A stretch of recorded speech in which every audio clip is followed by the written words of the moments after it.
Je te souhaite la bienvenue dans cette vidéo qui fait partie d'une série de vidéos à propos des pervers narcissiques face aux personnes surdouées au potentiel intellectuel ou émotionnel. Dans la première vidéo que je te recommande de voir, il y a le lien en description si tu veux voir la première vidéo, je t'ai proposé un test justement pour apprendre à reconnaître si dans ton entourage il y avait une personne qui est pervers narcissique. Donc ce test en 30 questions à peu près te permet de lever la suspicion ou d'être sûr d'avoir affaire à un pervers narcissique. Maintenant, qu'est-ce qu'on va faire ? On va voir justement, on va comprendre le fonctionnement de ce pervers narcissique pour justement apprendre à le déjouer, à l'éviter, à s'en séparer et surtout à ne pas subir émotionnellement cette personne. Donc en bref, on va répondre à des questions comme comment devient-on pervers narcissique ? Est-ce que le problème relationnel vient du haut potentiel ou du pervers narcissique ?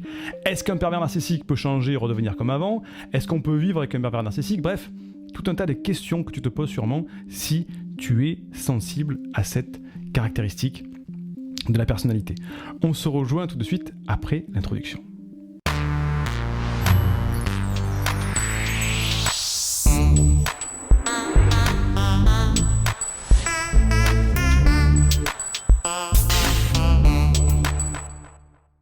Si tu me découvres par cette vidéo, je suis Siegfried C, je suis neurothérapeute spécialisé pour les personnes à haut potentiel et je les aide à canaliser leur surefficience pour apprendre à s'épanouir avec leur douance. Tu as en description de cette vidéo dans les liens ou dans le podcast, puisque tu peux l'écouter au format podcast audio, tu as un lien vers la première formation offerte qui s'appelle « Apprendre à canaliser tes pensées envahissantes » et tu as aussi dans cette formation un bonus qui est le mode d'emploi pour découvrir ta douance. Donc c'est offert dans cette campagne de sensibilisation à la douance, c'est en description. Nous avons fait, là dans la dernière vidéo, le test en 30 questions. Maintenant, on va voir ce que c'est un pervers narcissique. Dans la mythologie, j'en bégaye, dans la mythologie grecque, Narcisse était le fils du dieu fleuve Céphise et de la nymphe Lyriope. Il était très célèbre pour sa beauté, pour sa vanité, et il ne s'intéressait qu'à sa seule personne. On en a tiré le mot narcissisme. Donc le pervers narcissique, pour le définir en quelques mots, c'est un manipulateur et aussi une séduisante coquille vide. Je te l'ai résumé en quelques mots. Manipulateur et à l'intérieur, c'est vide. C'est une personne qui est incapable d'identifier et d'accepter sa propre souffrance. On va voir quelle souffrance justement. Et il trouve son équilibre en faisant payer et souffrir les autres. Ce que veut le pervers narcissique, c'est te faire porter son mal-être. Alors, au niveau des statistiques, est-ce qu'il y a beaucoup de pervers narcissiques ? C'est très difficile parce que c'est un sujet que le monde de la thérapie, des psychologues traitent depuis peu. Et en fait, les statistiques tournent entre 2 à 10% selon les estimations.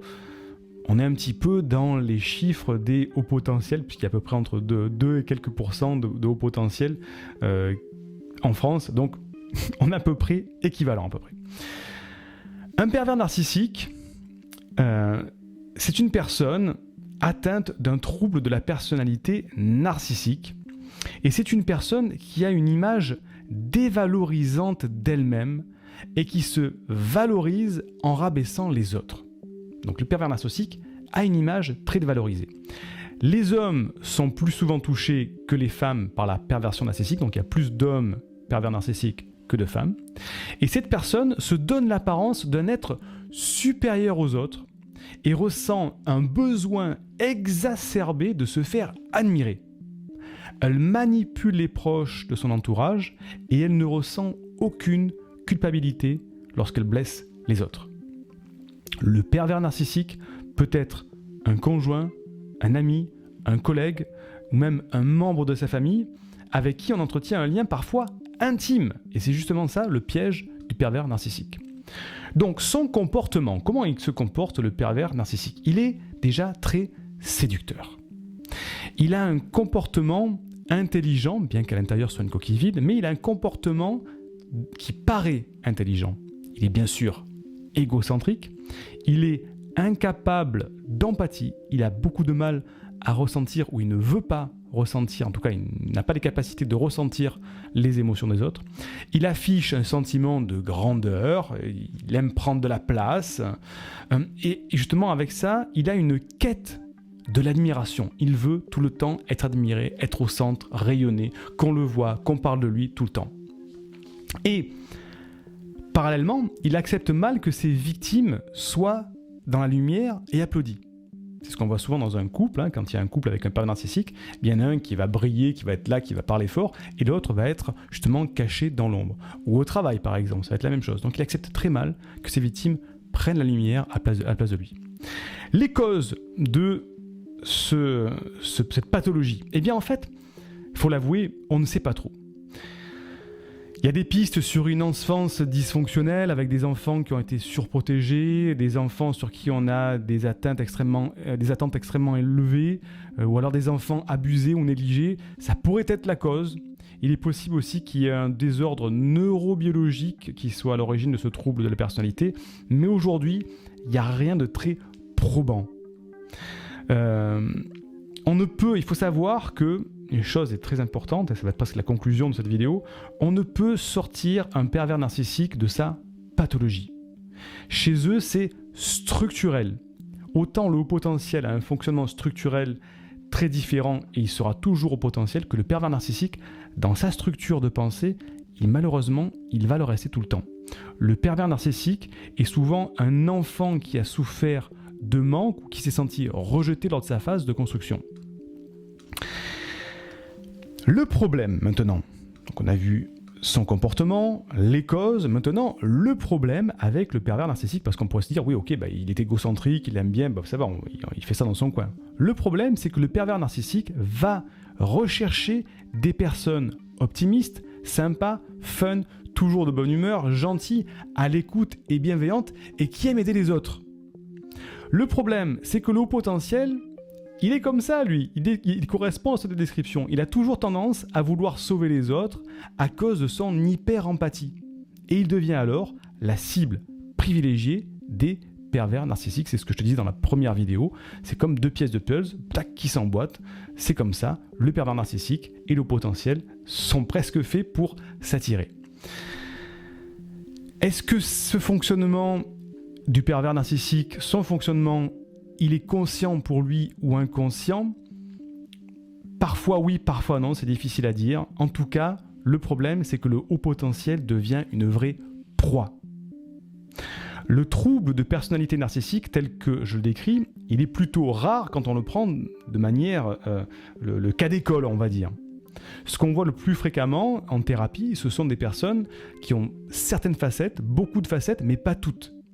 Et personnellement, moi j'aime pas trop le nom pervers narcissique, parce que pervers, quand on voit la description, la définition de pervers, ça signifie qui se plaît à faire le mal ou à l'encourager.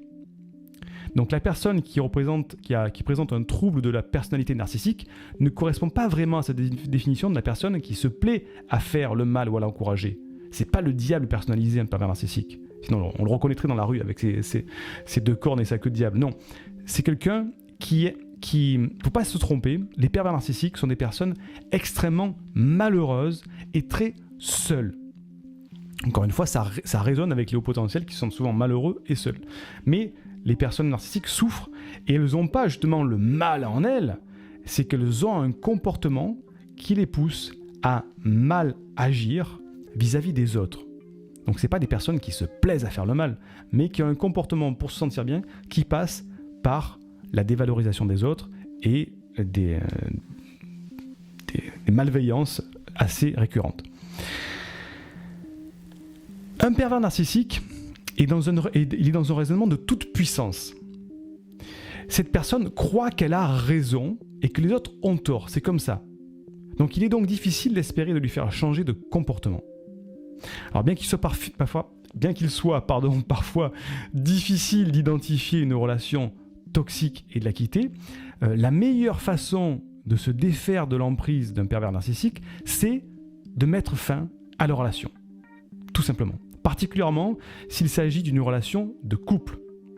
Ce type de relation peut conduire à de l'épuisement et à une perte de confiance de soi. Et de plus, tout espoir de vie harmonieuse, il est terminé, il n'y en a pas. Donc avant d'arriver à ce stade justement d'épuisement et de perte de confiance en soi qui est destructeur, avant de déstructurer ta personnalité, il vaut mieux mettre fin à cette relation parce que la personne en face aura beaucoup de mal à changer, tu l'as compris.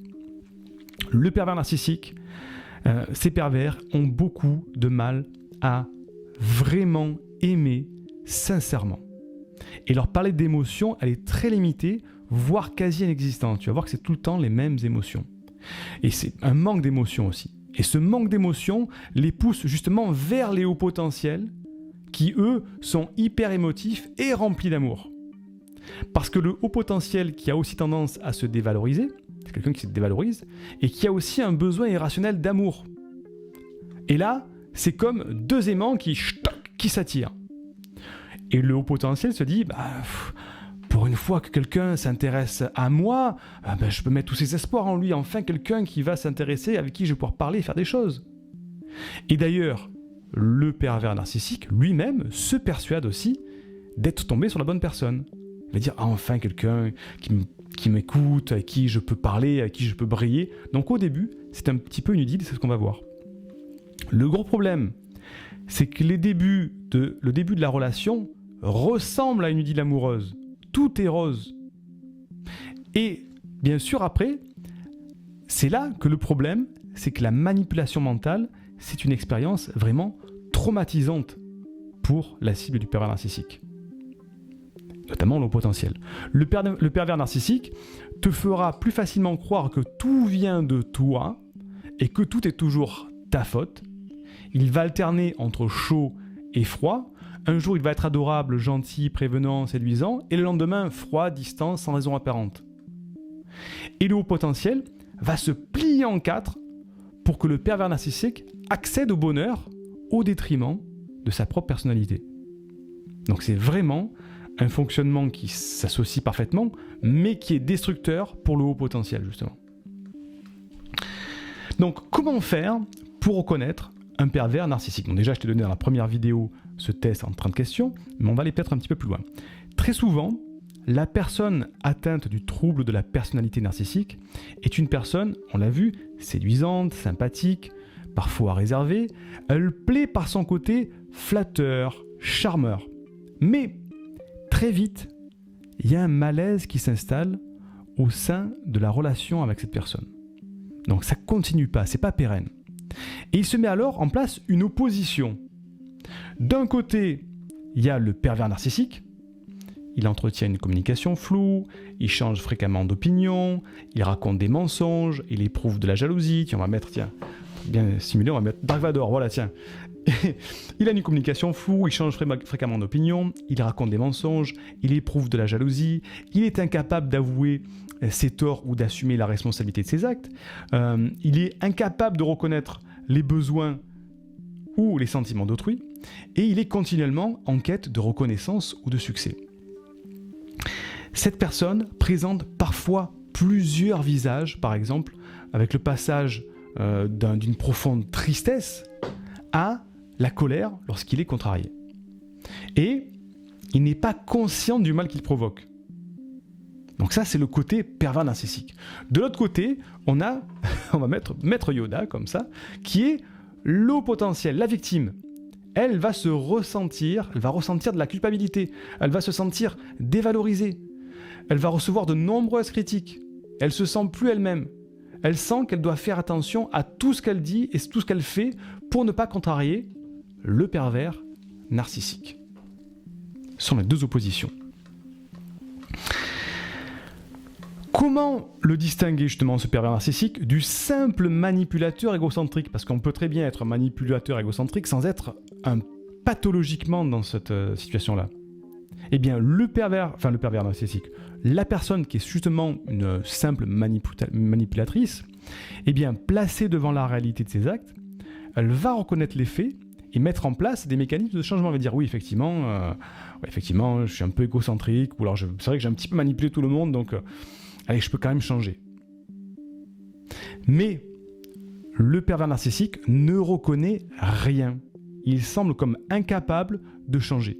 Le problème, il est ancré, comme je le disais, dans la structure profonde de sa personnalité. Alors comment on peut faire? Quelles sont les armes du haut potentiel là-dessus? Les armes, heureusement que les hauts potentiels, nous avons des armes qui nous sont propres. On a premièrement une mémoire performante. Alors je ne parle pas de mémoire des chiffres, de retenir des séries de chiffres, je parle de la mémoire globale, une mémoire performante, et on est allergique aux choses illogiques. Donc ça va nous aider de tout nous rappeler et de modéliser, synthétiser par rapport à ces problèmes de logique. Comme le pervers narcissique est bourré de comportements illogiques, on lui fait remarquer, et c'est là que commence le début de l'enfer. Donc si tu vois dans la personne en face de toi, tu as cette capacité de mémoire à dire, mais je me rappelle qu'il y a 6 mois de ça, il me parlait pas du tout de ça, il avait dit complètement l'inverse, maintenant il me dit autre chose. Il y a 6 mois, on a une mémoire qui se rappelle pas du mot pour mot, mais qui se rappelle un petit peu de tout ce qui s'est passé. Et comme le pervers narcissique est illogique, on va commencer à faire une moyenne de tout ce que fait cette personne-là et on va se rendre compte que c'est tout le temps illogique. Mais quand on fait remarquer ça au pervers narcissique, c'est là que débute l'enfer. Le pervers narcissique montre déjà une partie de son véritable visage, une personne froide et calculatrice. Mais comme le HP a très peu confiance en lui, il se dit tout simplement, tu vas peut-être te dire, mais je suis un peu parano en fait. Et tu vas préférer faire confiance au pervers narcissique qui, peu à peu, va prendre de l'ascendant et développer de plus en plus son emprise. Mais grâce à ta mémoire et grâce à ta capacité à détecter les réactions illogiques, tu peux désarmer un pervers narcissique. Donc, tu l'auras compris, si il y a un pervers narcissique dans ton entourage, il faut tout simplement le fuir et mettre fin à la relation. Je sais que ça peut être brutal quand ce sont des personnes proches, dans le foyer familial, mais c'est très, très, très compliqué, surtout si tu commences, toi, à te détruire émotionnellement, physiquement, par rapport à cette personne-là. Là, il faut arrêter tout de suite. Parce que de toute manière, la relation, elle termine comme ça, par une destruction de la proie, émotionnelle, psychologique ou physique. Dans la prochaine vidéo de cette série, on verra comment peut-on se reconstruire après une relation avec un pervers narcissique. En attendant, tu peux mettre un like, tu peux laisser un commentaire parce que je lis tous les commentaires, tu peux partager surtout cette vidéo à quelqu'un qui en aurait besoin, et il y en a qui en ont vraiment besoin d'apprendre à reconnaître. C'est une campagne de sensibilisation pour les personnes qui sont victimes des pervers narcissiques. Donc si tu as autour de toi des personnes qui sont un petit peu comme toi, ou alors qui sont peut-être avec un pervers narcissique que tu as peut-être déjà décelé, partage la vidéo, ça lui fera du bien, je peux te le dire. En attendant, on se retrouve pour une prochaine vidéo. Bye bye. Indique-moi en description à quelle adresse t'as envoyé la formation offerte qui s'intitule « Canalise tes pensées envahissantes et profite de l'instant présent ». Et surtout, partage cette vidéo à une personne de ton entourage que ça pourrait aider. Et n'oublie pas, comme le disait Einstein, la folie c'est de faire toujours la même chose et de s'attendre à un résultat différent. Si tu veux t'épanouir avec ta douance, c'est le moment d'utiliser le bon mode d'emploi, celui qui fonctionne avec toi, et de changer pour faire de cette terre un monde meilleur.